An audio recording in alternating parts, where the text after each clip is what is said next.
What is the crack, YouTubers? Welcome to another episode of Two Bald Knobs. It's your host, Scarnier, and Me, 6+ Steve-O. the usual. So what have we been up to? What have you been up to, Steve-O? You've been busy, haven't you? The last one? Yeah, I have. The last one was a little while ago, wasn't it? Yeah, I have been, well, I am currently working on tank busters. I can't stop making them. And You got a bit mad for them, basically, alright? yeah, so yeah, as many viewers of the channel will no doubt be fully aware, I am a huge fan of tank busters. I had well, not a full squad, I had a squad of 10 with a couple of bomb squigs, and I just thought, you know what, they always perform really well. That 10's just not enough. I need more. And so I started with the plan of making a further 5 to get a full squad of 15, along with extra bomb squigs. But yeah, so I ordered a few bits on eBay, rocket bits and grenade bits and extra heads and different options. And yeah, I don't know, I just keep making them. I just can't stop. So currently, I'm looking at my table now at 25 tank busters Oh, with 7 bomb squigs. And I think, no promises, but I think this is where I'm going to stop. So I'm basically going to have the full squad of 15 with 6 bomb squigs, and then I'll make another smaller squad of 10 with a couple of bomb squigs. And yeah, my plan is to use one set in a truck and then the larger mob on foot. And I don't want to segue into it too early because we'll get to it later, as it's the title of this podcast. But my plan was to mob up with them, but that's changed now. But we'll get into that later. We've got other stuff to talk about first. it's sitting in the background here, Yeah. tantalising people, but we won't. We'll give it a sec. We'll talk about what we've been up to first. So yeah, I've been doing them. My Met guns I've been currently sort of tweaking and just working on as well. They're just about ready. I'm basing these tank busters at the moment, and very soon I'm going to be undercoating my Met guns and getting some paint on them. Yes, I am actually going to start painting Painting, soon. Jesus. Yeah, Well, it's the first time for everything on my channel, and on my hobby desk. So yeah, I've got that, and then I am also working on a project. God, it's like minefields of segueing into sounded topics like we're you're up going to to talk about your later. eyeballs, like, yeah. Yeah, I'm converting a lot of stuff. Nothing, everything I'm building and making at the moment is all conversions. There's nothing I'm building, standard. It's all lots of cutting and sawing and filing and digging through bits box. But I think this is why I'm doing so much of it, because it's just so much fun. I love kit bashing and converting. It's the reason I collect. One of the many reasons I collect orcs. As well, I know you're the same. Yeah, you get a bit of freedom, alright. Definitely. It's what it's all about, isn't it? It's what it's all about. How about you, man? I've actually started painting miniatures too. It's shocking, I know. I've been getting I've just been mainly focusing on getting base coats onto the Orc boys. Previously, it was around this time last year actually, I was tackling mobs of 30 Orc boys and I was trying to give them the full detail paint job, and it was just burning me Hmm. out. So at this stage I'm just focusing on getting base coats done, and it looks alright. Obviously they're not like finished, but having base Well, at coated least they're not miniatures, grey. yeah, that's it. Anything looks a hell of a lot better than the just bog standard grey plastic. So I've just been focusing on taking bite-sized chunks out of the horde. So doing base coats of 10 shooter boys, and then I have another 10 shooter boys lined up, be primed, and then get their base coats in. So I like to call it like uh, tabletop standard, bog standard probably. Yeah, because it's Yeah. like, I wouldn't call it like tabletop quality, but it's just like tabletop basic. That's what I'd call it, or tabletop base, where it's literally just the base layers and it looks okay from a distance. You know what I mean? Yeah. But when Well, you pick, that's obviously, when again. you'll pick the miniature up and be like, yeah, yeah, you're like, there's no there's no detail put into them yet. They're literally just base colors. But like I said, it's But like, yeah, that is in itself a lot better than grey, isn't it? a And hell of a when lot you, better. if even if you had an entire army just base coloured, very, like you said, very basic, you know, barely qualifying as tabletop standard, but when you see it laid out as an army stood across the table, it looks all right. It gets the job done. It's still, and yeah, any paint on them is better than no paint at all, isn't it? Yeah, true. I'm finding it weird. Like I'm enjoying it. Beforehand, I think when I was trying to put too much detail into the orcs, it was Yeah, just it was killing me, man. It was killing me. I'm just putting the base layers in, and I'll do the camo patterns later. I think because I do camo patterns and all, even my boys, it's takes a fair chunk out. But yeah, I'm just focusing on getting paint on them. Apart from that, I've been building more orcs. There's the building competition that I'm running on my YouTube channel that that has started. I've yet to do another which video for it. which is the third project I'm working on, as well as my tank busters and my mech guns. That is my other project. So yeah, I'm working on a Death Dread, a sort of mech inspired Death Dread for your competition that you're running. So um, yeah, he's quite far into it actually now, and yeah, I've got a yeah, he's just a bog standard dread in terms of rules and stuff. He's got quite a interesting loadout, a little bit different from the norm, but yeah, I've just sort of gone to town on him a bit in using other bits and, you know, making him look different and getting the pose right and stuff. So it's I don't think he's going to be in with much of a shot of winning the competition, because I saw some people are going to go to town and put in probably Well, yeah, a bit more it effort depends. with Like there might be more than one prize given away. So, well, actually, there will be. I'm gonna put a prize towards it. Cromlech are putting a prize towards the competition. So cool. there'll be more than one prize given out. Foxbox, which are third party orc bits, they do a discount for the duration of the competition as well. So if you go onto Foxbox and go shopping for Foxbox bits, any of their resin bits that they make themselves, if you use the discount code Scarnier, you'll get 10% off. So that was Very nice. that was something I managed to get for the guys. That's really cool. Yeah, that's Especially during the competition as well, yeah. because if people are going to be creating and converting something for the competition and they need some of these extra bits and, you know, on the market for this stuff, then yeah, that's ideal. It's a nice little tie in there. Go. So yeah, if you're looking for Foxbox bits, use the discount code Scarnier for 10% off, and it's on. It's not on any Games Workshop bits they sell. It's just whatever they produce themselves. So Foxbox branded parts. They do all different resin parts. You know, they sell Games Workshop bits as well, but the discount works for parts they produce themselves. And so yeah, so just correct me if I'm wrong. So just to go over the rules of this competition, because I know you've had some questions about it.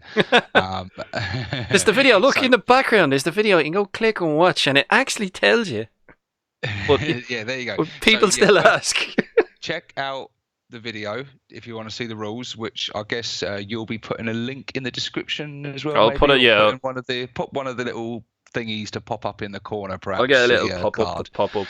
And yeah, guys, go and check that video out to get the full rules. But basically, the rules are: it is any small vehicle, orc small vehicle. So this is from I think you said like the maximum size vehicle entry you would allow would be like equivalent of a truck. Yeah, like a lot of people have been asking, so it's like truck or like a Death Dread. You can enter Death Copters, you can do Grot Tanks, you can do like mech guns, you do mech guns, trikes, buggies, killicans, all that type of stuff. Bikes, yeah, bikes. You can do bikes as well because they're on vehicles at least, so they qualify. Snaz wagons, buggies, scorchers, grot tanks, killer cans, any of that kind of thing. They could do Or I guess vehicles for Gork and Morka and create stuff. their own vehicles, couldn't they? They could create Yeah, something it doesn't completely have new. to be. One or two people were asking as well. It doesn't have to be Codex legal. So, say if you're playing like an older edition, or you wanted to play your own unique rules that you do with your mates, that's not a problem. As long as it's not bigger than a truck, like if it's not, as long as it's Well, not massive. I think it's a really cool idea, and guys, I strongly urge you to get involved in this because I think it's just going to be. It's a win-win for everyone because even if you enter and you don't win a prize, you've Get got something a built. conversion out of it and you've got something done. And also, I think it's going to be really exciting, actually. I look forward to after the closing date and when you're announcing the winner and you're showing off all these entries because I think there's going to be some real. I know some of the people that are entering. And I'm expecting some good things from them. And yeah, it's going to be very interesting to see this stuff. And yeah, I've had a lot of fun converting this mech Death Dread. It's cool, and I think competitions like this are great. And yeah, it's going to be a lot of fun. And you're going to be making something yourself, are you? Yeah, I'm gonna be building along. I'll probably do a video in the next couple of days, just showing what bits and pieces I've gathered together, and then I'll build something. So yeah, I don't think any of us stand a chance at winning then, do we? Because obviously first prize is already I think you've got it in the bag, haven't you? Then no, I'm not entering in the competition. I'm just doing something to build along and poke people. I'll be like, oh, this is how far I've gotten in my project. How far have you gotten? No. Little reminder. Well, put it this way, guys. Put it this way, yeah. I'll basically declare myself sort of out of the running of the competition because I think if either of us won it, people would cry foul play. So, like yourself, although I'm happy to just build along, enter it into the competition just for the fun of it. But yeah, we'll leave it wide open for other people to win the competition. But yeah, so the closing date for this competition, I believe, is the 31st of May. Is that right? The building for itself, you have from the 1st, which is it's the 4th now. So you have until the 29th. It's the 4th on the time of recording. Does not mean it's going to be the 4th on the time of this video's release. Yeah, could be well the 5th early. It could probably be well the 5th at that stage. Depending on what time zone you're in as well.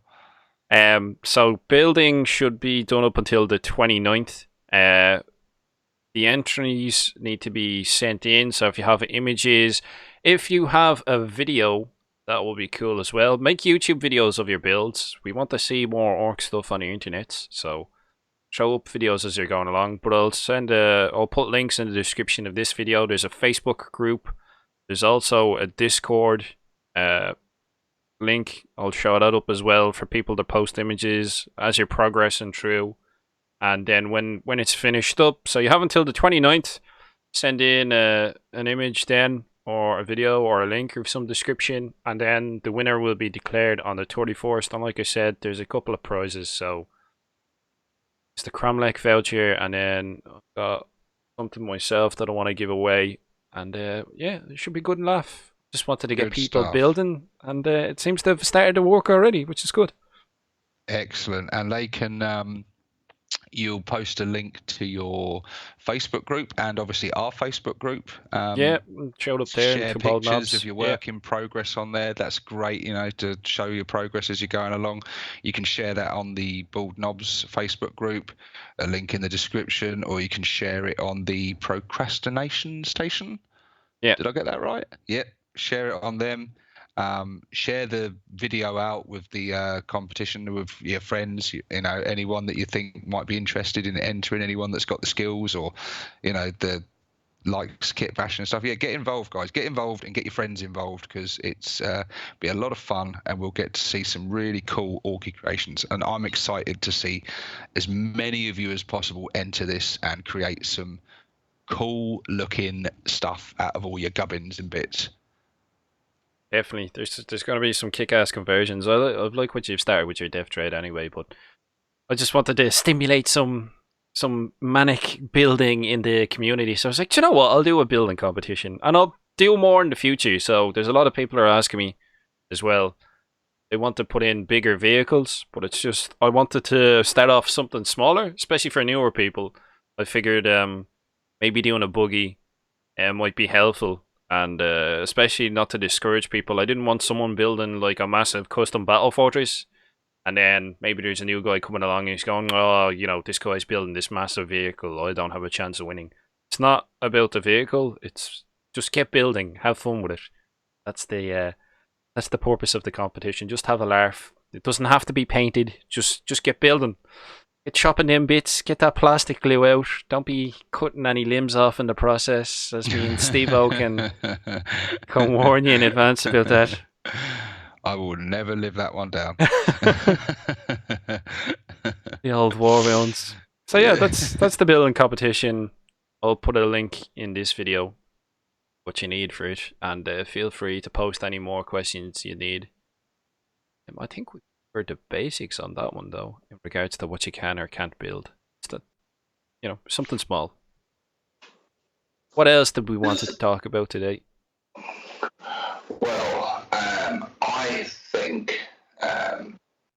Yeah, I think my mic went off for a bit there. I think it should be back on. Are we good? Yeah, we're good. Yeah, we won't edit that out either. We'll just roll with it. So Top-notch quality. Yeah, I too will be having a competition fairly soon on the channel, as I think I am just about 100 subscribers away now from 2,000 subscribers. So as soon as I hit that, yeah, I'm chuffed to bits, man. But as soon as I hit that, I've got prizes sitting near my hobby desk as we speak, waiting, teasing me, taunting me, because I know I'm going to have to post them out to some lucky winner. But yes, I will be, you know, doing that giveaway, you know, the second I hit 2K. So this is if you're not yet subscribed to my channel, because obviously right now you'll be watching this on Skarner's channel, but if you're not subscribed to me, then jump on over, subscribe to me.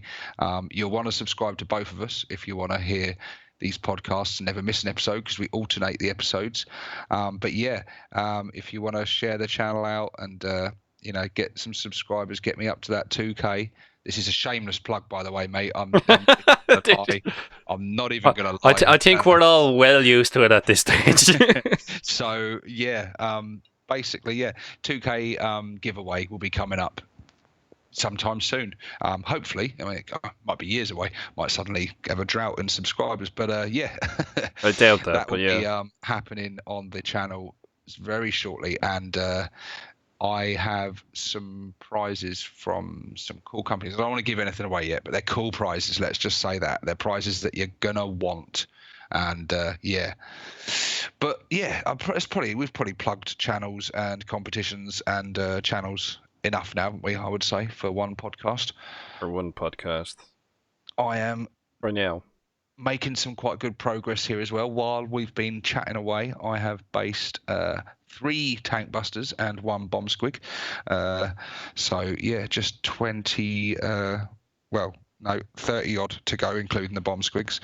I'm going to try and get them all done by the end of this podcast. We'll see how we go. But yeah, so there's some stuff, green skin news to chat about, isn't there? Some things I think probably the Age of Sigmar releases we would probably want to talk about first.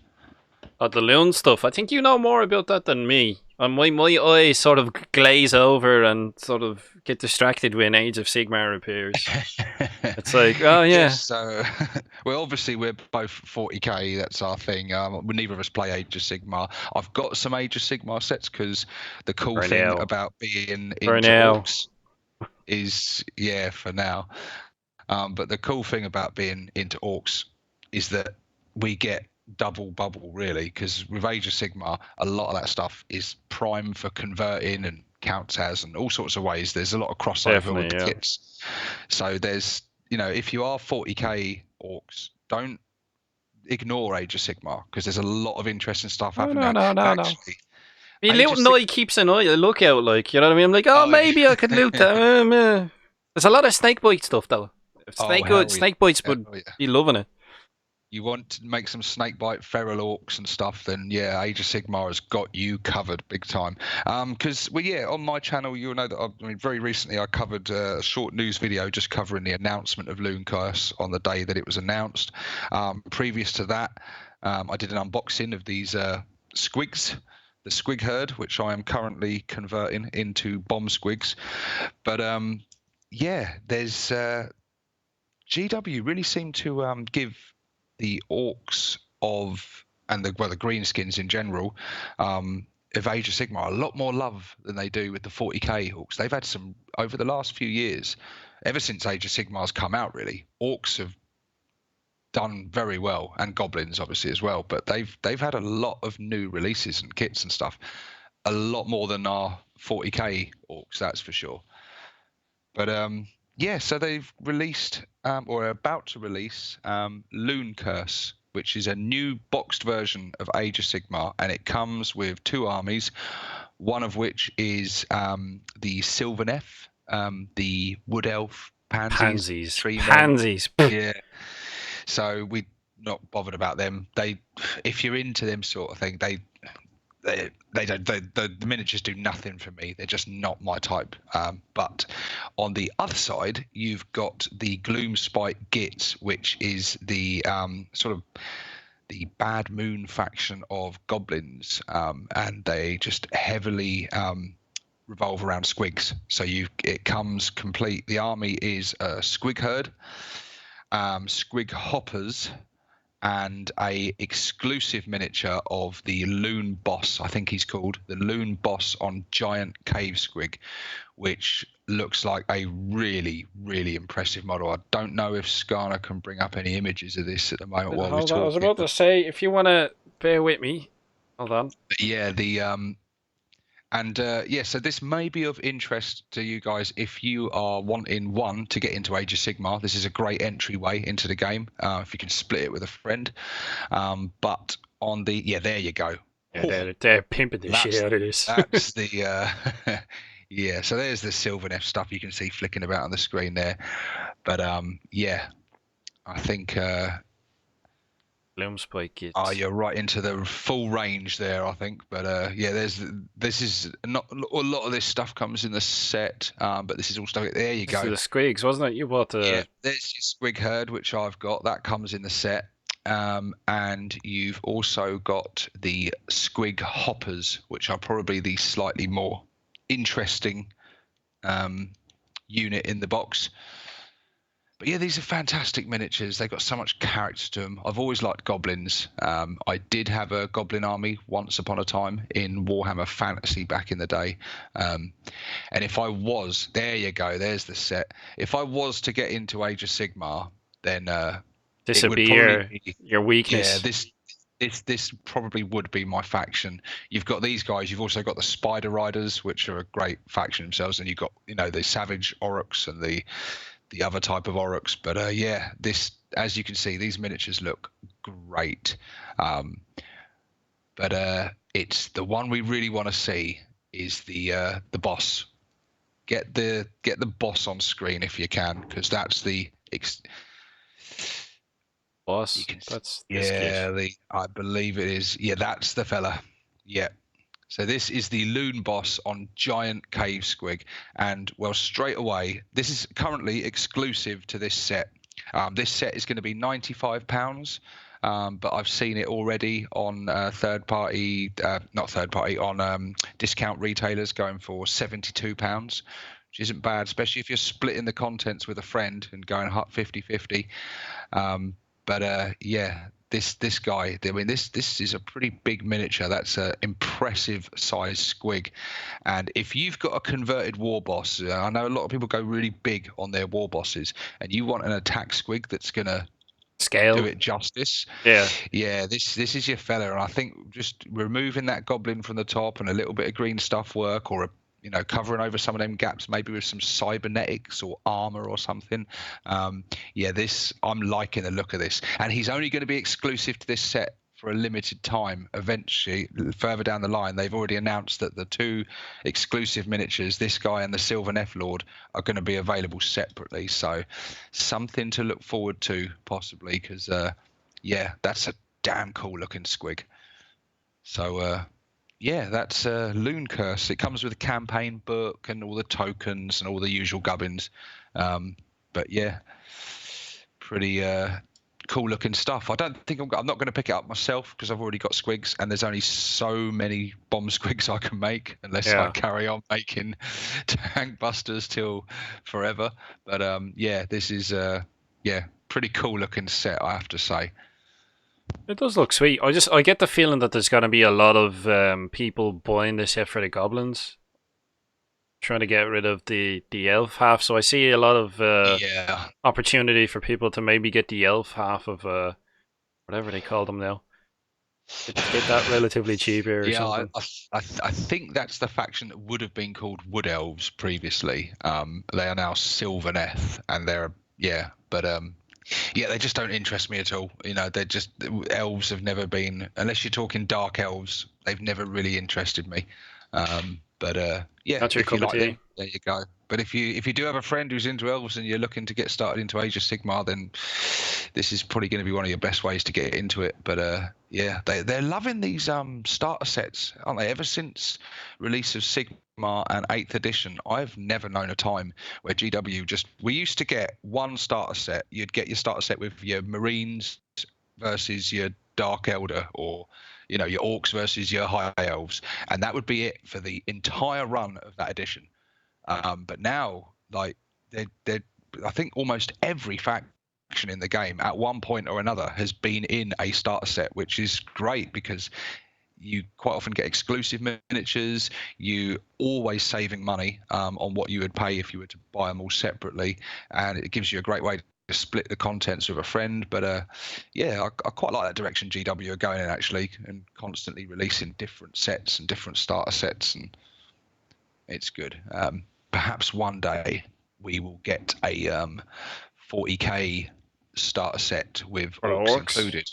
The last one we had for them, I think, was the Stormclaw box set. So they did one or two like that in 7th edition, but not to the extent that they're doing now. They're doing fucking loads of these box sets, man. They're pumping the bloody things out.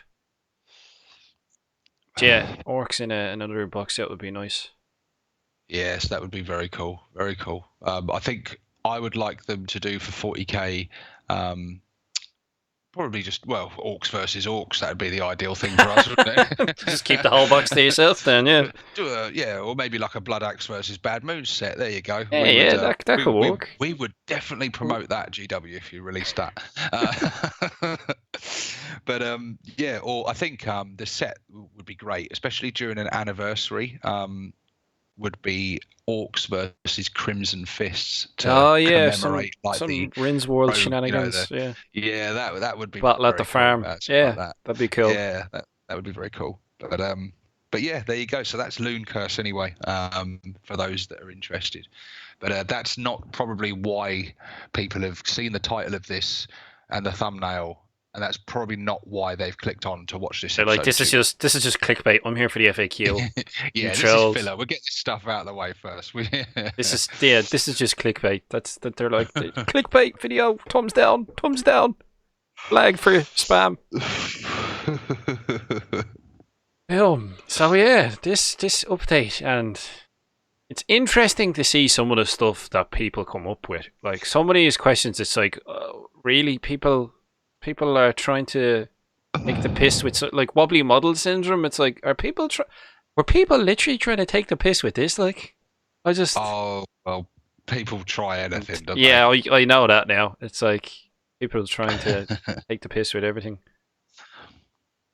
There's a few bits and pieces. There's like the core rules themselves. It's like disembarking from destroyed transports.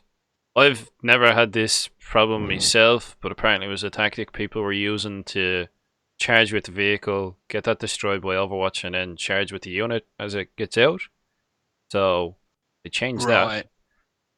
Units cannot declare a charge during the same turn they disembarked from a destroyed transport. Remember that part there? That they disembarked from a destroyed transport. So you can still disembark from it. Well, that's good, because that would have caused uproar if they had if you couldn't disembark and charge out of your vehicle normally. But yeah, that makes sense. That's perfectly logical. I think that I think people you were abusing that mechanic to the point where it's like they'll charge with the vehicle or move. You know what I mean? Try and get the charge off with the vehicle in the hopes that it would be destroyed and the unit would be closer then, or something like that. I don't. Whatever. I wasn't doing those shenanigans, from what I gather. No, me neither. I mean, I don't think the opportunity sort of came up and everything, but yeah, I can see in the tournament scene and things, people, finding a little rule like that and exploiting that, and deliberately trying to get a unit destroyed and stuff to get in. And yeah, it's I'm all for shutting that shit down. So that's exploits. Things that will probably be really useful for us is the units that can fly, charge phase. Yes. So this is so. What's the exact? What's the change to this? Because I know this is something that affects us and all players to an extent. From one of the previous FAQs, the problem was that screening units could stop flying units from moving around. So you're talking about specifically, they're like change the second paragraph to read: if the data sheet for model says it can fly, then during the movement phase, it can move across models as if they were not there. So you're not getting blocked by flyers, which was stupid. If you have like jump packs and shit, you're not going to be stopped by. That's right. I've seen in various Facebook groups and things some players getting salty about this, and people were literally moaning about everything. I'm sorry, but if you disagree with that rule, you're wrong. You're just wrong, and I'm right. Not even. We don't care. You're just wrong, mate. You just just jog on like. That's perfectly logical. Of course, it's in the same way that I think in an earlier FAQ they clarified that flyers could not hold objectives and things. Things we take for granted, Steve-O, apparently are not the norm. Yeah, which is like it's a jet flying around and something on the ground is going to stop it. No, of course it isn't. And everyone should be happy that has been clarified and is the way, because of course that's just logical and it makes sense. If you're being salty about that, then just reevaluate your view on that, please, because it's. I think it's people just rules a lawyer and stuff. It's like, well, technically, the exact wording of this, I can get away with this type of shenanigans. I think that's what all this is sort of stopping that sort of behavior going on. I'm not saying that it's absolutely rife, but they're putting their own competitive interests above logic and reason and realism and balance. And like I said, they're wrong. They're just wrong. You heard it here first, folks. They're just wrong. But yeah, that's another sensible clarification I'll see there. But vertical distance doesn't count, so that's handy. You can go up like super tall building. Again, makes sense. They can move across other than buildings, so you can't do it. You can't fly over buildings. So if it was like a ruin or something. There's all like Codex, Harlequins, and Necrons, and Deathwatch. I'm sure Nick's in there going, Necrons! Aircraft, they changed around a bit as well. Yeah, because I think they changed the aircraft a bit because people were blocking with them as well. So you move across aircraft. So from what I hear, there was tactics where people were taking an aircraft heavy list and then using those aircraft to block people from being able to move because he couldn't be moved within 1 inch. So I'm just going to say right now, bullshit shenanigans. If you're the sort of player that thinks that's fun and that's like a good tactic to use, like, don't ever ask me for a game because I don't want to play with you. It's not my cup of tea either. But I think that's probably good for the tournament scene, though, is that the tournament scene will bring these sort of shenanigans up, and then GW will just knock the corners off of it and sort it out. So at the end of the day, we end up with a more robust sort of rule system. So while it is, a more realistic, annoying, a more realistic rule system. Yeah, more realistic rule system. That just makes sense. Well, it might be annoying initially that people can do these sort of things. The fact that it gets nipped in the bud, it's good. You know what I mean? They're sorting the rule set off. It's becoming more refined over time. Setting up models they were talking about. So, wow, they did like a step-by-step type of thing. So like this would affect units jump and stuff. It's like what rules apply to units that are. The question was what rules are apply to units that are removed from the battlefield after deployment via abilities, stratagems, or psychic powers, are then set back up on the battlefield. Gone through a pretty. Yeah, so I think this does come into effect for us because Jump, for yeah. example, it's if you were to I think there's two things here. So what I gather from this is that if you say you had the game, you've got a big unit of boys, and you have spent the stratagem to make them Ard boys or Scar boys. Later on, their numbers are dwindling, and you use the stratagem, the Endless Green Tide, I think it's called, or something along them lines, where you can remove that unit and then bring it back on from a board edge. It's specified that that unit will just come on without those buffs, so it will come on as a normal unit of boys. It will not come as a refreshed unit of Ard boys / Scar boys. But it also clarifies, I believe, that if you were to teleport a unit across the table, so the jump, it will keep the buffs. So if you cast Warpath on a unit of boys for those extra attacks, and then maybe another weird boy or the same weird boy that's been upgraded to a warp head, then cast a jump on them, they will jump across the table with the Warpath ability in effect. I think I'm correct in saying that. I'm pretty sure that's But the last the wording of the chunk rules. there, yeah, I think you're right about the psychic abilities. So it's like any rules that unit was being affected by when it was removed, and which would continue to affect it for a specific duration from abilities, stratagems, psychic powers, etc. Continue to affect that unit until such a point as they would normally have no longer applied. For example, a unit that was within range of an aura ability when it was removed would no longer be affected by that ability if it's set up outside of that aura's range, whereas a unit that was being affected by a psychic power that lasts until the end of the turn would still be affected by it till the end of the turn. So, if it's saying stratagems as well, what were you saying about Ardboys? This came up in as in because things like the Endless Green Tide, and I don't know that it might clarify this further when we get down to the actual Orc Codex Q&A, but I'm pretty sure that specific, because it brings them on as there you go, Unstoppable Green Tide. So effectively that's a new unit. It's not the same unit. So that will not come on with those buffs and things. That will be a brand new unit that has no buffs, effectively. It's just a fresh new unit. It's not the same unit, although it is physically, in terms of miniatures, it's the same unit. It's representing a completely fresh set of boys entering the battlefield.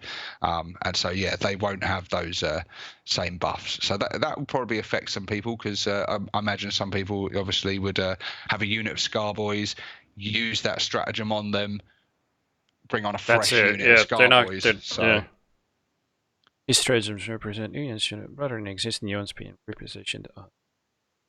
Yeah, so it counts as a whole new unit.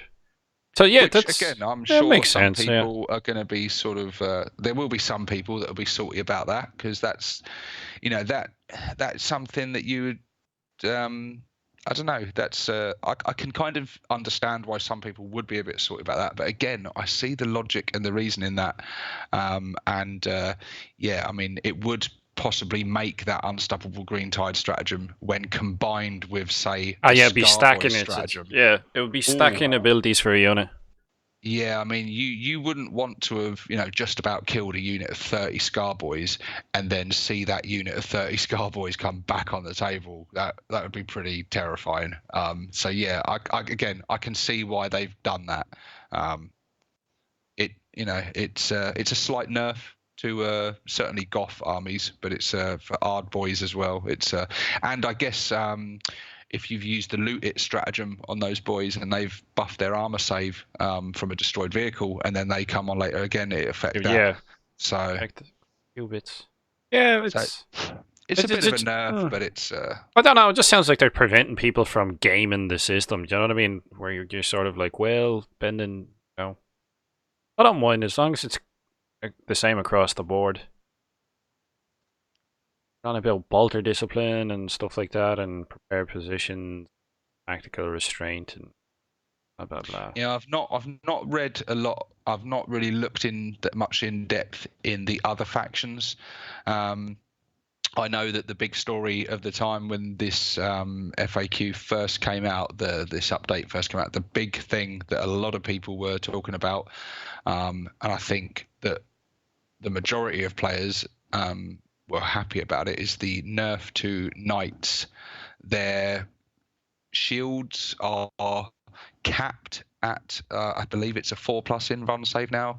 So I'm yet to play against knights actually, but I know that a lot of people were talking about, I think this was able to stack or something, and they were able to buff that save to a So there's the Imperial thing. Knight stratagems there. They're rotate iron shields.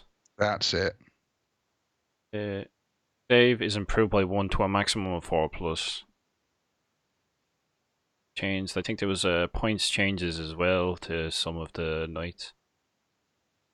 Yes, I think they had I believe it was a bit of an increase in points, but yeah, obviously knight players aren't happy about that. Pretty much everyone else is over the moon about it, I think, from what I've seen on like I say, forums and Facebook groups.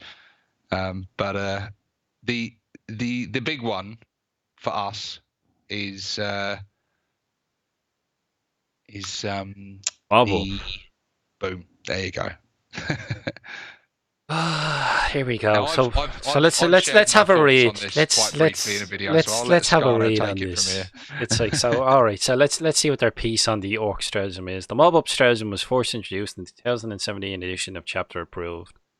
When we wrote Codex Orks, it was added without changes. However, we underestimated the efficiency of certain other stratagems found inside the Codex Orks when used on certain units of mobbed up Orc infantry. But I thought they play tested all the Codex before they released them. Instead of changing the command point costs of all the offending stratagems, we have decided to make a change to the mob up stratagem that limits its use to the most iconic Orc unit, boys. Means it is still possible to make the green tide of Orc warriors as originally intended, instead of using it to tactically build elite Orc specialists into giant mobs just so they can all benefit from the same stratagem. Oh, so this is specifically targeted at people mobbing up looters. We also changed the wording of the rule so that it is used just before reinforcement units are set up on the battlefield. This is to prevent players from getting around the intent of the rule that requires such units to be set up more than 9 inches away from enemy units, and being to ensure that a charge roll of 9+ is required by immediately setting up a mobbing up unit. It's already on the battlefield within 9 of an enemy. Yeah, more sneaky shenanigan tactics. Below errata will therefore feature in the FAQ and errata document for Codex Orks, but is reprinted here for convenience. Change the first and second sentence of this stratagem to read: use this stratagem at the end of your movement phase before setting up any reinforced units from your army on the battlefield. If any, select 2 clan boys units from your army that are within 2 inches of each other. That pretty much, yeah, that's a bit of a kick in the balls. Well, like I said, I've kind of shared my views on this in a video fairly recently, but yeah, it's. What do you? Keep knocking your microphone. You keep pulling it out. You keep. I'm nodding because I don't know if you can hear me, but I think you can hear me now. I think what happens is when you pull the mic out, it reverts to the microphone in your. Do you have like a microphone or webcam? It does. Yeah. No, it's because I've got because I haven't touched it for a while. The power goes off to it, and I need to keep. But yeah, sorry guys, technical difficulties there. But yeah, I've shared my views on this. Basically, I'm okay with this. I'm a little bit disappointed because, like I said at the start of this episode, I was planning to use this stratagem with my tank busters, and for the very reason that they've telling you we can't now, because I wanted to double it up with the showing off stratagem and the more Daka stratagem and make a unit of tank busters 25 strong that would literally delete anything or several units on the battlefield in one round of shooting. And I can admit that probably would be a little bit overpowered, and that's only using that with tank busters, because I think, like a lot of people, the primary use for this would have been with looters, which I know a lot of you out there are huge fans of. And I'll try that and give it a go.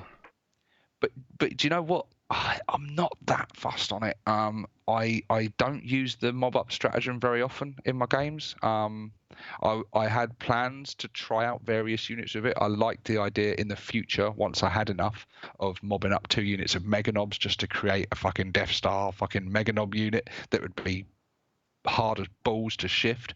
And there's lots of other units that could have benefited from this, but I don't know. I think they went too far. I think they went way too far with this.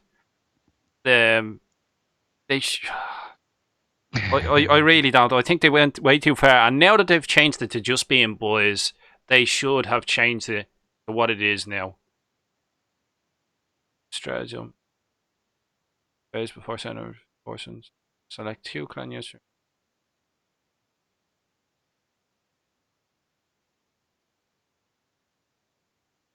So still the first and second sentences. Third sentence. That's what I'm trying to think. Codex. I'm like Codex.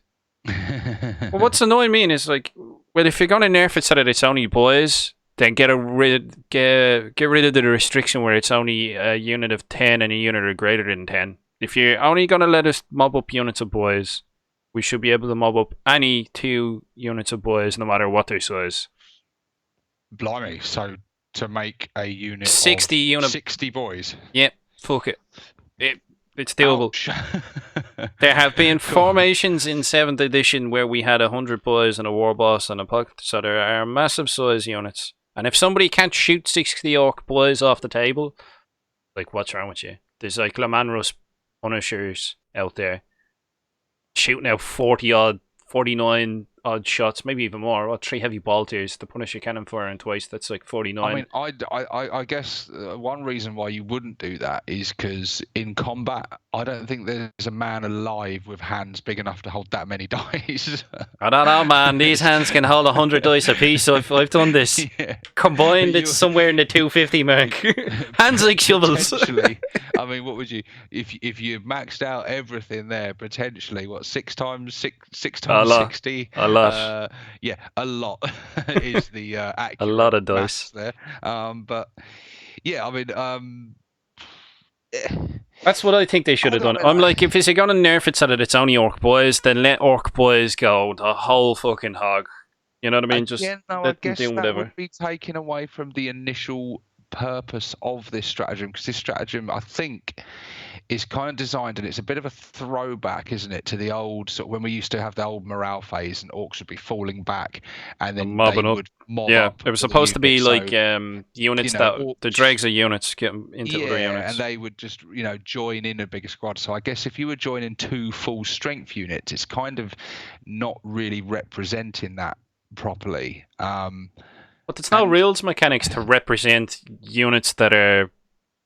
We don't have the problems that we used to have in previous editions, where it was a case of your units. Back when the mob up, when you had it in 3rd edition, it was a case of you'd have a unit in the back, and what would happen is the bigger unit, your units up in the front, as they took casualties, and as those units started to fall back, and you weren't able to rally them, so you ended up with drips and drabs. You'd end up with 3 or 4 models that are falling back. You know what I mean?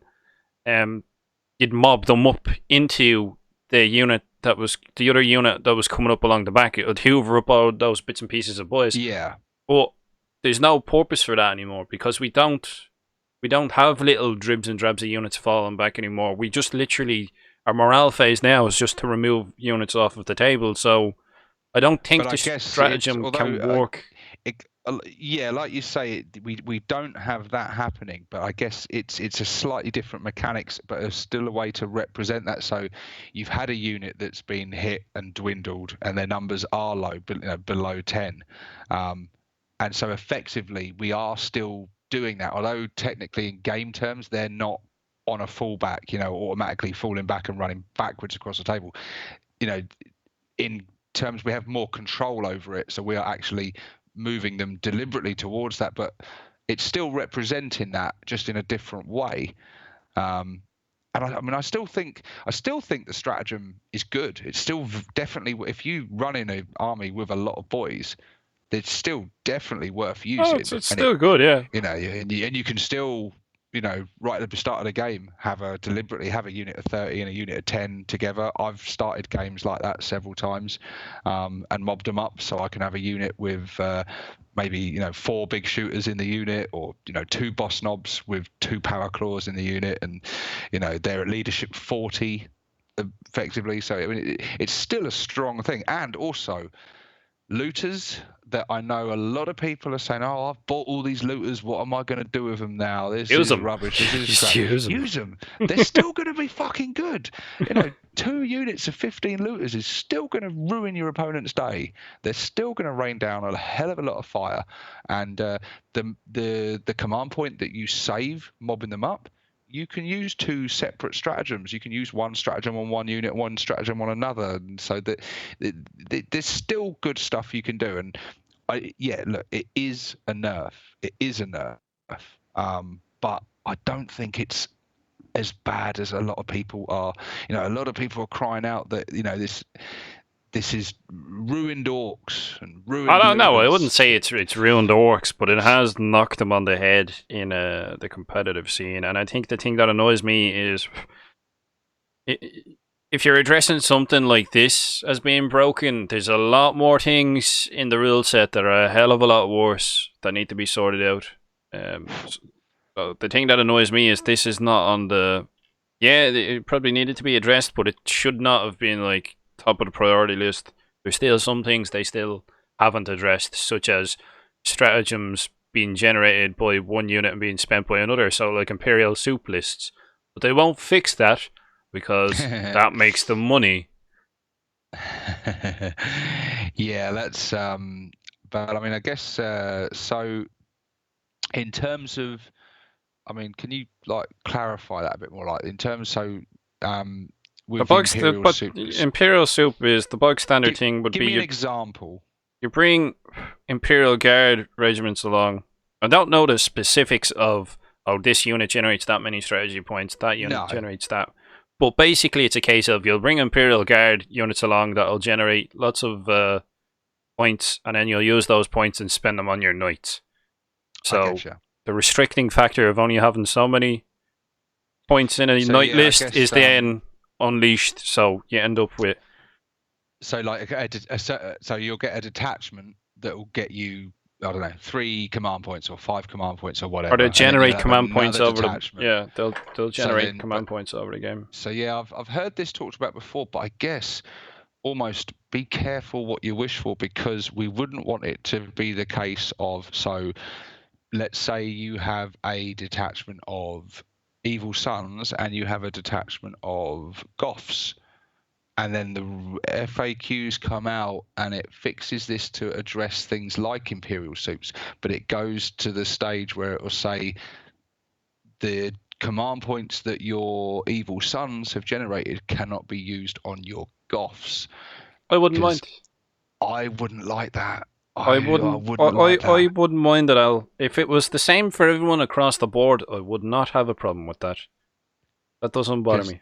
I mean, even if it was, it could even go one further. Like say, just like a detachment generates this many command points. Those command points can only be spent on that detachment. I think that would even take it even further, because even I think that's what needs to happen. Clan Bad Moon army. Yep. If it's larger point games, like in a 2,000 point game, I'm quite often running 3 detachments of Bad Moons. They're all Bad Moons. Well, maybe that would cut down on the running 3 detachments to try and get the most stratagems out of it, and that would bring people back into bringing bigger detachments, which would get less points because you want to be able to spend them on that single detachment.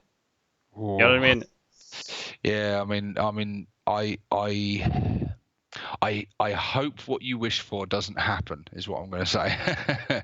But people in the comments below, get involved Oh, in I'm this sure debate. people are spitting. There's, They're like, no, yeah. scared it, no.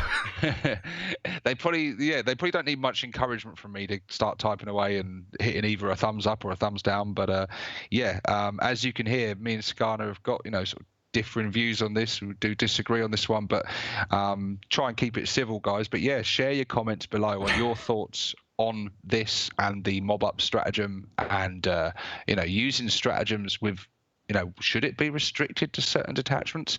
I say no. Skana says a big yes, but Yep. Luckily that hasn't happened yet. But I know you're not the only person I've heard asking for this, so it is possible, I guess. But like you said, they love Imperials and they make a lot of money out of that. So hopefully they won't, because I don't want it to have the knock-on effect that it was affects like, me. please don't nerf the Imperials. I like how my army works. You keep those Imperial super armies strong as long as you don't mess with my Orks. And there you go. There's your points values about the Knight Castellans. I don't even think I've ever fought one of these. This unit is too cheap for what it does. Yeah, they've upped the... So, Knight Castellans have been upped by... Oh.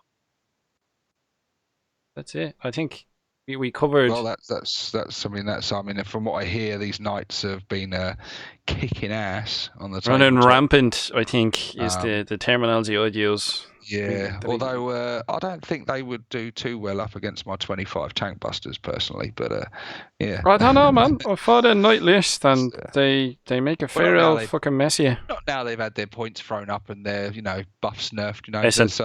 Listen, Knights players can come back to me when their Knights units double in points. All right, don't be giving me shit. I still want justice for the stop it. I'm not gonna stop. I still don't. Even with that points increase and some of those sort of nerfs, I still don't fancy a Stomper's chances against anything. Against any, I don't fancy a Stomper's chances against equivalent points of Grots, because the Grots would just fucking shoot it to pieces. That's how bad it is. Like, oh, the points increase. So get out of here. But yeah, this is so I think we've covered pretty much the main sort of headline bits of this update, haven't we? Yeah, pretty much. I'm sure. Like, we're not exactly rules lawyers who'll sit there and analyze the rules and nitpick and go blah blah blah blah blah blah. You know what I mean? Yeah, and also we're not going to go sort of in depth on the other factions because we're Orc players. Orcs, so there are other channels for them. It's certainly worth knowing your enemy and seeing what changes has been in theirs, especially if it's a regular opponent of yours or a certain armies you regularly play against. You're going to want to check up on their updates and fixes and see because that will have a knock-on effect to you. I think we're far from the only factor. I'm sure. I think I don't know the details, but I know that a lot of Grey Knight players are very upset because they're saying their army is currently very uncompetitive and has taken Grey Knight players need to. I to take a long walk off a short period. Listen, many years since I've played against Grey Knights. A lot of the Grey Knight players are trying to hark back to the times of 5th edition if they were playing then, and they were literally that army was literally broken. So there's a lot of people. Oh, we're not as good as we used to be. What, you aren't broken? Well done. The game's becoming somewhat more balanced. I wouldn't say it is balanced. So the game is inherently imbalanced to favour specific factions. If you had a demon army back then you might as well just pack your, your fucking your bloodletters and stuff back in the case before you even bothered rolling that first dice. But yeah, I don't know. That's just the vibe I've been getting from seeing forum posts and things, that they're sort of saying that Grey Knights are being shafted, and I can't really comment because, like I said, not since way back in those days of 5th edition have I played Grey Knights, so I have no idea how competitive they are, but the word on the street seems to be not very, so I think it just sort of shows that I think every faction's probably had some good things in this, some bad things in this, some things that are it's not neither here nor there.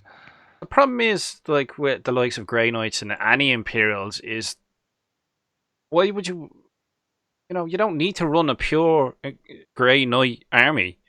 You know what I mean? You might want to. All right, grand, that's cool. I might want to run a pure Blood Axe army. Doesn't mean it's the most viable tactically. You know what I mean? So they have options. So I don't know what the fuck they're bitching about. They can just take knights like any other sort of soup list. I just think it's very easy to, when these updates come out, to focus. Knee-jerk reactions. We all focus like in on our faction. Negative. I mean, the first thing I did on this, I scrolled right past all the bullshit. That's exactly what I do. Right like Orks. I was like, where's the Orks? Where's the Orks? Scroll. And just looked at that and read that and sort of briefly skimmed over the rest of the stuff, and the other factions, a lot of them I didn't even look at all. Briefly skimmed. I don't know. I don't think the first words uttered out of my mouth from reading that update are allowed on YouTube. They were very colourful, we'll say that. Do you know what? My first reaction to it when reading it was just nothing more than a sigh of relief, really. That just like, don't have...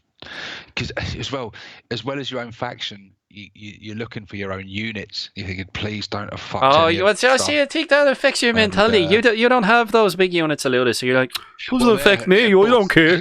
Doesn't affect me. So I am biased, but it did affect me in the sense that like I said, I did want to use it with my tank busters. I did want to use it with mega knobs. I know you wanted to use it with your storm boys and your commandos. Yeah, man. And I know a lot of people were saying, look, mobbing those units up certainly wouldn't be overpowered compared to units like looters. And so, it is a bit of a kick in the teeth for someone summed it up quite well, actually. I think who was debating with me or debating with someone else, I think it was in our Facebook group, and said, this is an overreaction. And what they've done is they've nerfed all the other units just to get at looters. And the other units have just been caught up in the crossfire. So I kind of see that point, but I still think, my tank busters are still going to do really well. 2 units of them are still going to kick ass. 2 units of mega knobs are still going to kick ass. 2 units of... I think it's more on the optimization. It is that. I think it's more of the optimization of using the single stratagem with the one large unit instead of using the 2 smaller units, because there will be disadvantages to that. That was the whole concept behind the looters, was you could optimize the rerolls for the D3 shots. So you try and get D3 shots and then use a reroll to see if you could get the higher amount with the large unit instead of only using potentially 2 rerolls and 2 units. You know what I mean? It was stratagem point saving, really. And then I think some people were trying to abuse the mechanics where they're like, oh, well, I got 3 shots and I get to shoot again, so it must be at 3 shots again. Me personally, I never played it like that. Every time they go to shoot, I always roll to see how many shots it is. It's not a case of, they did 1 round of shooting. I'll get them to fire twice and get the same amount of shots. I always roll with me looters, but I've always rocked looters since my early days with Orks. I found having some form of shit being thrown at your enemies tends to keep their head down while the boys get in up close and give them a good dose of the chopper. They're one of the few units in our faction, aren't they, that has that range. That's what I like about them. That 48-inch range is just sort of reminds people to not be shooting at the boys. But they don't like looters are, you know what I mean?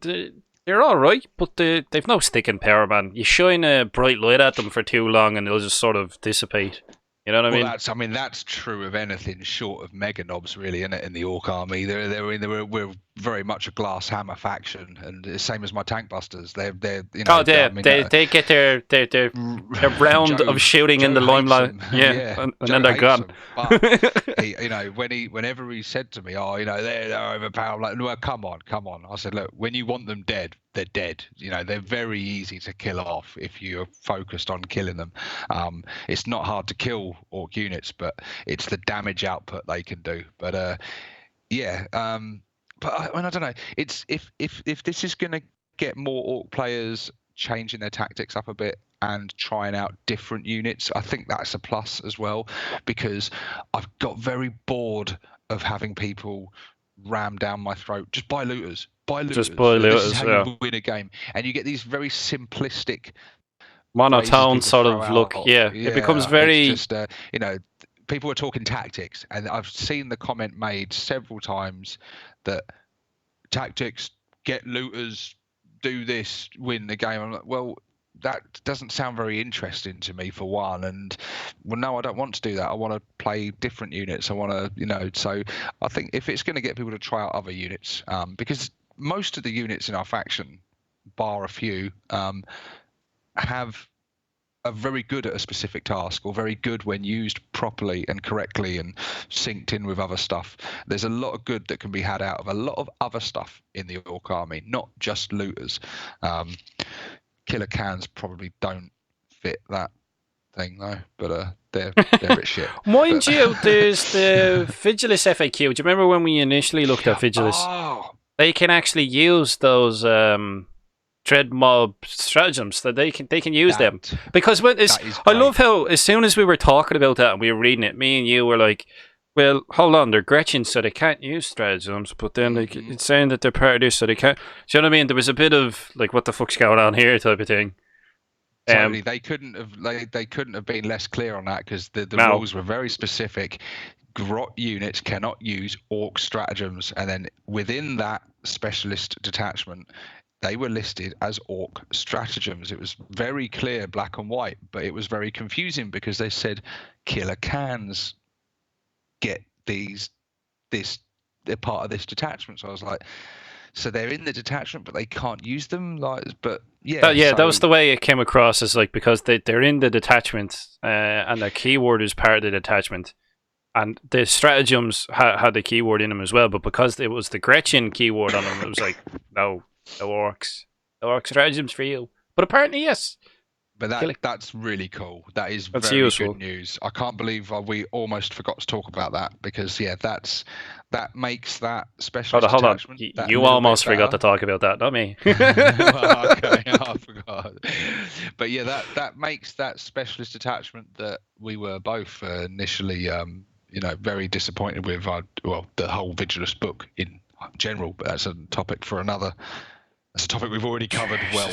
But all the detachments in that were, for the most part, fairly disappointing.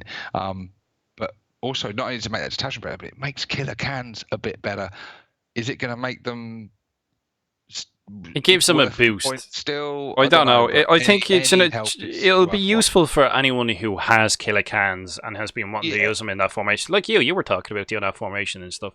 So if you're going to be building that, it's a nice 6 little killer cans, and if I've got, I'm trying to remember what's in that. What are the stratagems in that specialist attachment? I know they have one very similar to showing off, where they can shoot again or something. Killer or cans something. with all armed with rocket launchers. I know I've got 3 with big shooters, 3 with rocket launchers, all hitting on 4+. If they get any sort of buff to that shooting, that's going to be nice. That's going to be cool.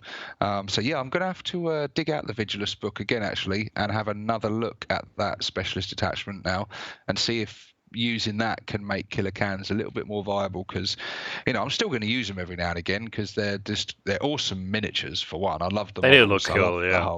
I love them, and they have done me good in games at times. When the wind's been blowing in the right direction and stuff, they've achieved certain tasks sometimes, but a lot of other times they just do fuck all, and they're a massive point sink. 6 killer cans are not cheap.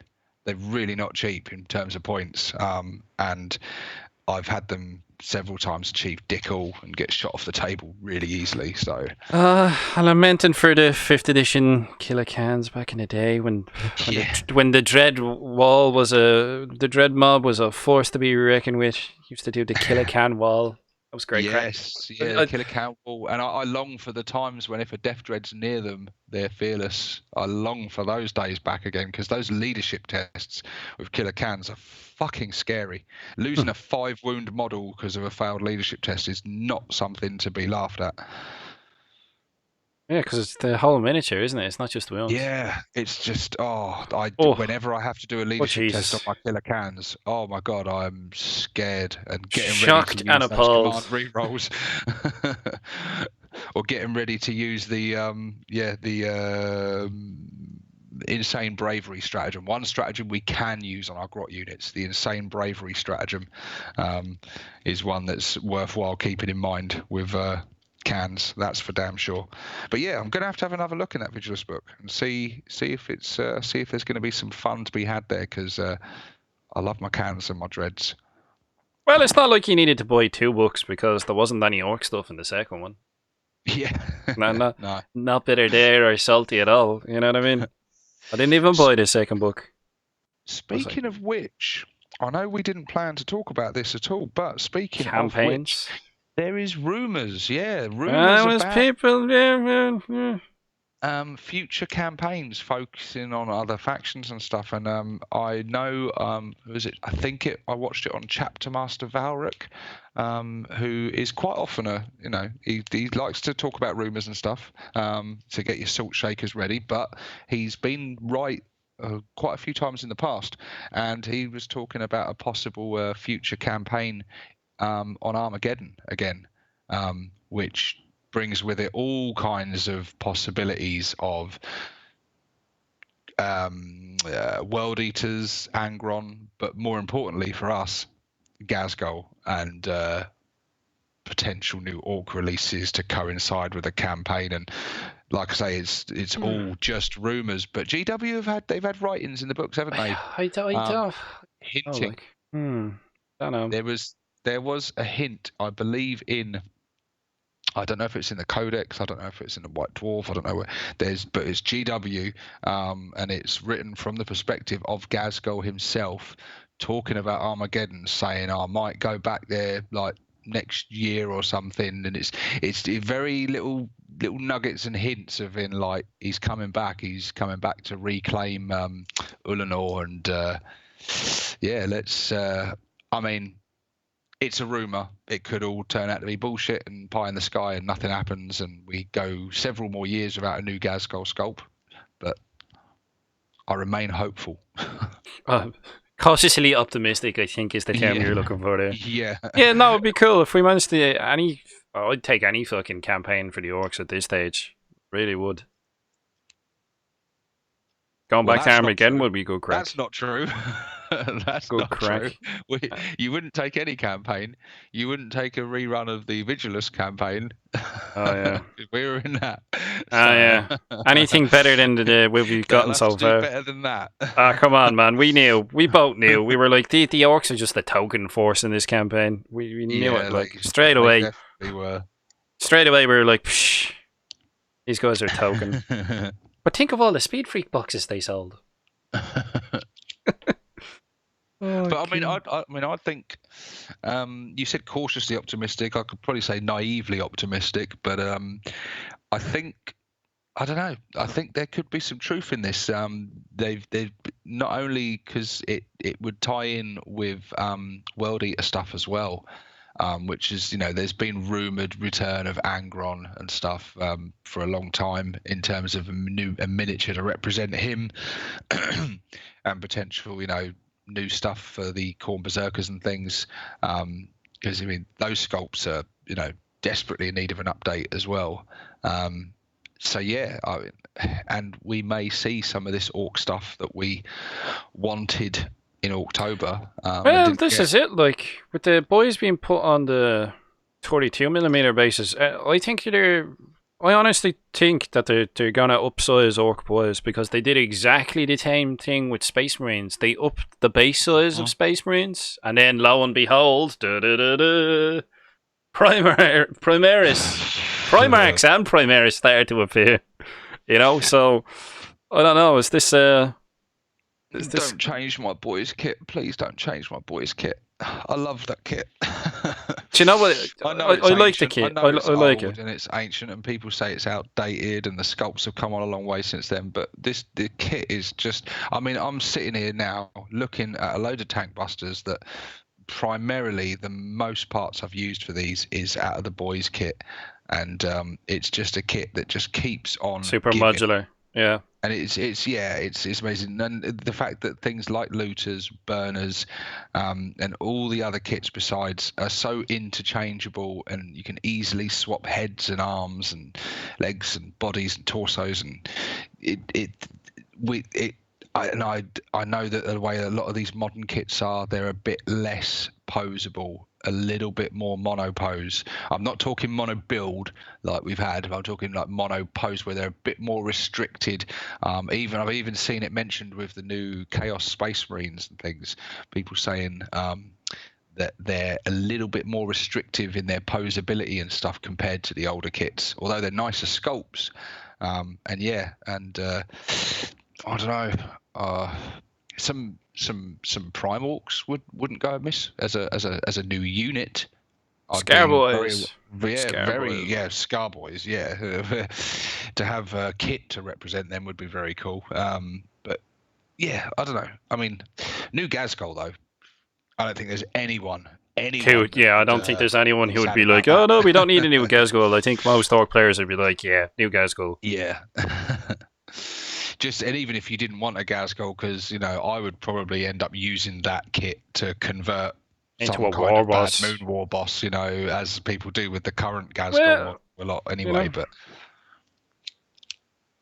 maybe a new Gazgol / war boss model would be nice. Something you could build. Well, mind you, with the name characters, they generally don't do that. So it'd be like Gazgol and a war boss kit. Is that asking for too much?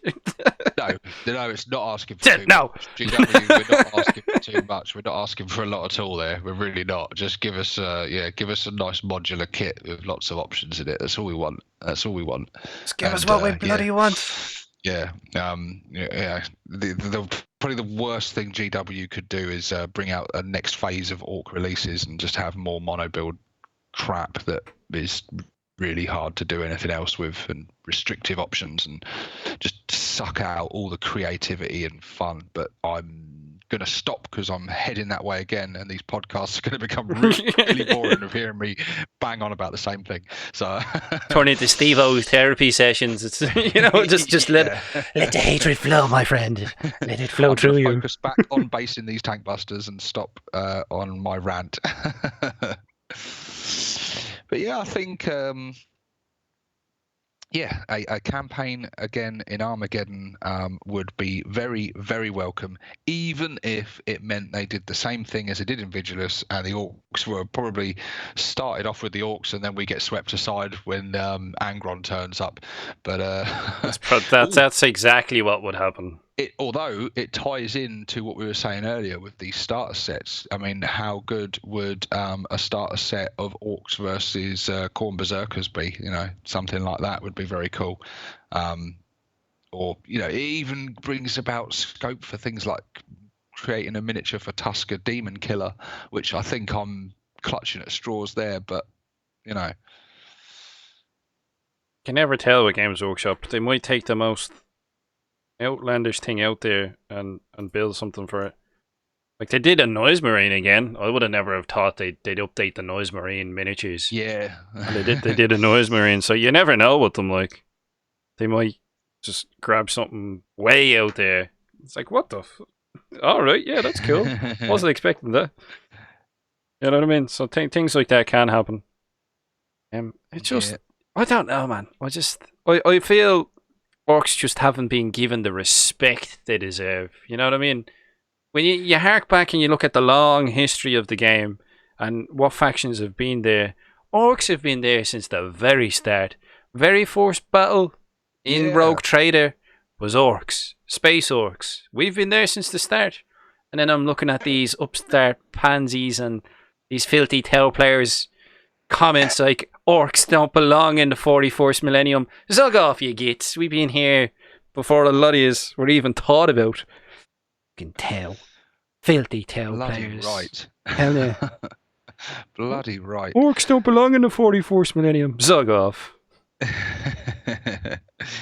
Yeah, so I think I just think GW need to understand what Orc play, it's like, what is it we like about collecting Orcs? What is it that makes us collect them and play with them, and focus in on that, and it's very strange because I think after October when we got those mono build kits, I was sort of concerned that this was like a direction that GW were going with in general with their kits, especially if they brought out a lot of the easy build kits and stuff early on. But then they showed that isn't the way they're going, because Genestealer Cult got really cool modular kits. They got new vehicles with options in their vehicles. Well, I don't know, because I had a lot of people talking about the. Sorry to cut over you there, but just while you were still talking about Genestealer Cultists, a lot of the guys I was talking to who were converting that Ridge Runner, that Genestealer Cultist Ridge Runner thing, were saying it's an absolute pox to convert. Like there's literally not much going on with that kit at all. You know what I mean? Yeah, but it did have options. It did have different weapon options. It did have some options. And some, once you built it, I mean, I think that's more to do with sort of the way the kit goes together, and possibly there probably is less options than you would get in some of the older kits, I guess. But you would still build it and be left with some spare parts, which is what's always great with certain kits, like the truck. Have we reached that stage now? Are we at that far down the bottom of the barrel where it's like even weapon options is like, oh my god, the potential? Oh, yeah, just weapon options is in itself is something that's great. It just because not only is it it's fun in kitting out tailoring your lists and kitting out your units for a specific task and tweaking things on them, but it's fun in terms of modelling and the miniature and creating a look and having spare guns, man. Stuff and this is it. Like. Cookie cutter and everyone just saying, yes, I have a Boomdacker Snazwagon, and yes, I have a Shock Jump Dragster. Come on now. That's it. Do people actually call it it's the same as yours. Yeah, you just call it a Snazwagon. Boomdacker Snazwagon. TM, get out of here. Hey, I didn't buy any of them. I bought all of them. I got all of them. You were there. Take my money. Take all my of money. them. I was like, look, still unpainted, still yellow plastic. I had some money saved ready for that stuff. I was like, no, you dodged the bullet. Buy me some Mega Knobs. What was it you bought? You saved up money and you bought the Vigilance book, and I was like, don't, no. I was like, no. I bought Mega Knobs, and then I had some money further down the line, and instead you were of like, buying Vigilance. I bought Vigilance. Yeah. I was like, no, Steve-O, no. But no, my October funds were spent on Mega Knobs and Mech Guns, and not only have I got Mega Knobs and Mech Guns now, but I've got a massive horde of bits in my bits box, and people that bought Snazwagons and things, they can't say that. Yeah, they got some nice miniatures, the same as everyone else's, but they got no bits. It's so that's just what they need, but I think we've done what we always do in terms. Well, I've done what I always do in terms of banging on about mono build kits again. So it's probably time that this podcast, I guess, was brought to a close. Yeah, probably about 20 minutes overdue at this stage, but yeah. Well, I'm about a third of the way through of basing. But yeah, this would have to be probably a 3-hour-long podcast if I was otherwise, to base if we were to stay here while you're... Well, you never know. I might do some formal hobby hangout together at some stage. Because I've been sitting here building Orc Boys. Sticking some gits together next on with that amazing kit that carries on giving. Keeps going, man. Going. 20-odd years of building that kit. No, we're still not bored of it. We don't need it updated. That'll get some people talking in the comment section, though. There'll be people get rid of the Orc Boys. I don't know. Some people love the Orc Boy kit. I, for one, would be sad to see it go, and some people think it's in dire need of an upgrade. But like you said, I think people should be throwing in their 2 cents in the comments. That's kind of, you've thrown fuel on the fire there. This is exactly what you've done. There is much to be discussed in the comment section, I think, and just how many times the word looter is going to appear in that comment section is going to be quite entertaining, I think. But yeah, there we go, guys. Anyway, I think we'll bring that to a close. Wrap this one up. And yeah, we will see you on the next one. So this is 6+ Steve-O signing out. It's goodbye from Scarnier.